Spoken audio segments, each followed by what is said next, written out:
सखीज, welcome back to my channel. आज के video में राउंड शेप की आईब्रो बनाना बताऊंगी मैं। आपने देखा कितनी सुंदर शेप आई है। हालांकि इनकी आईब्रो कुछ खास नहीं है, लेकिन बनाने के बाद बहुत ही अच्छी शेप आई है इनकी आईब्रोज की। तो वीडियो को पूरा देखिएगा और पसंद आया तो लाइक ज़रूर कीजिएगा। ये देखिए, मैंने आईब्रो बनाना शुरू कर दिया है। तो सबसे पहले आईब्रोज में ऊपर के बालों को निकालते हैं। वीडियो को पूरा देखिएगा, इसमें कई लोगों के क्वेश्चंस का आंसर भी मैं कर दूंगी। जो समस्याएं उनको आईब्रो बनाने में आती हैं, उन सब का सोल्यूशन मैं करने वाली हूँ फिर से आज। तो इस तरह से ऊपर से और नीचे से दोनों तरफ से अच्छी तरह से स्ट्रेच करवा लिया है, क्योंकि स्किन बहुत एज्ड है और स्किन कैसी भी हो स्ट्रेचिंग होनी चाहिए अच्छी। आईब्रोज को अच्छी तरह से स्ट्रेच करवा लें, जिससे कि धागे में स्किन आए ना, सिर्फ बाल आए। तो अब देखिए, धागे को रगड़ते हुए स्किन से चलाया है मैंने, और जो कैंची में जो बाल फिसते हैं तो धागे को खींच देना चाहिए, जिससे कि बाल आ जाएं बाहर और एक शेप बनती चली जाए। तो इस तरह से देखिए, प्रैक्टिस कीजिएगा आप, जिस तरह से मैं बता रही हूँ यहाँ पे उस तरह से आप प्रैक्टिस करते रहेंगे तो आप जल्द से जल्द आईब्रो बनाना सीख जाएंगे। कि मेरे एक व्यूअर्स ने पूछा है कि आगे से आईब्रोज अच्छे से नहीं बनती। तो आगे से आईब्रोज बनाने का यही है कि हल्के से, जब तक आप रगड़ेंगे नहीं आगे के बालों को निकालने के लिए, जब तक आप धागे को रगड़ेंगे नहीं तब तक आपके बाल धागे में फंसेंगे नहीं। तो हल्का सा आगे पीछे करते हुए धागा चलाना है और उसके बाद बालों को निकालना है। तो बाल उस कैंची में अपने आप ही फंसते चले जाएंगे, जैसे कि मेरे बाल फंसते चले जाते हैं। उसके बाद देखिए कि यहाँ पे राउंड शेप में धागा बहुत ज़्यादा नीचे की ओर झुकता नहीं है, और वापस जब पीछे की ओर हम जाते हैं तो वहाँ पे भी धागा ऊपर की ओर उठता नहीं है। यानी कि राउंड शेप में धागा को बहुत ज़्यादा ऊपर उठाना और नीचे झुकाना नहीं है, एक नॉर्मल सी लेवल पे लेते हुए चले जाना है। तो आपकी राउंड शेप अपने आप बनती चली जाएगी। इनकी आईब्रो हालांकि आर्क शेप में भी जा सकती थी अगर मैं थोड़ी सी पतली कर लेती, लेकिन मुझे यहाँ पे इनके फेस के अकॉर्डिंग राउंड शेप ही अच्छा लगा। और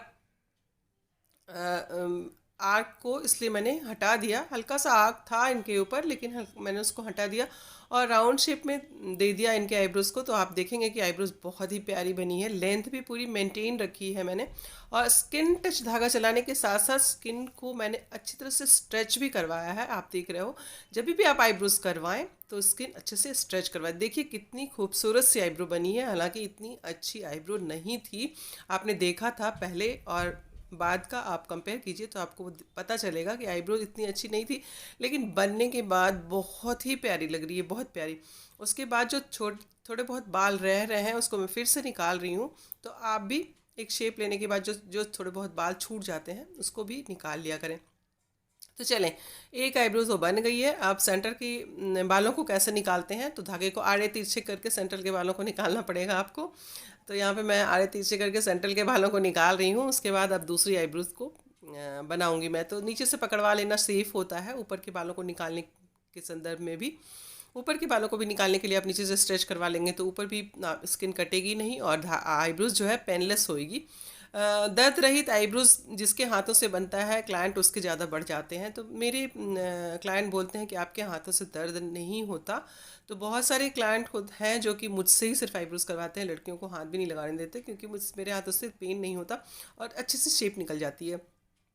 तो मैं तो जो बच्चे सीखने आते हैं उनको मैं भी धागा अपनी तरह से ही चलाना बताती हूँ, जिससे कि उनके हाथ भी सॉफ्ट रहें और उनके भी क्लाइंट बने, और उनसे जब आईब्रोज करवाएं क्लाइंट तो उनको भी अच्छी तरह से कॉम्प्लीमेंट देकर जाएं, जैसे कि मुझे देकर जाते हैं। तो देखिए, स्किन टच एक आईब्रो मैंने काफ़ी क्लोज करके दिखाई और एक आईब्रोज मैं दूर से दिखा रही हूँ।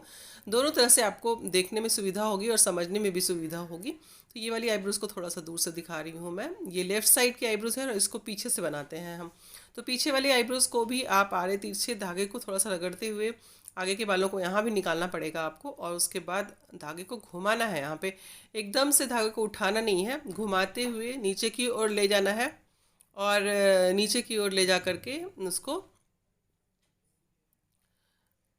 सारे बालों को निकाल लेना है इस तरह से, जिस तरह से मैंने यहाँ पे किया हुआ है। लेंथ पूरी प्रॉपर रखनी है और लेंथ को बिल्कुल भी नहीं काटना है। आईब्रोज लंबी होती है तो ज़्यादा ब्यूटीफुल दिखती है, आप सबको पता होगा। तो आगे से और पीछे से लेंथ को बिल्कुल भी नहीं कम करना होता है। और धागे का स्टाइल देखिए, मेरे धागे चलाने का स्टाइल ध्यान से देखिएगा, बिल्कुल स्किन टच धागा है। बाल निकलने के बाद भी मेरा धागा उठता नहीं है, बस बिल्कुल स्किन से सटा सटा सा चलता रह जाता है।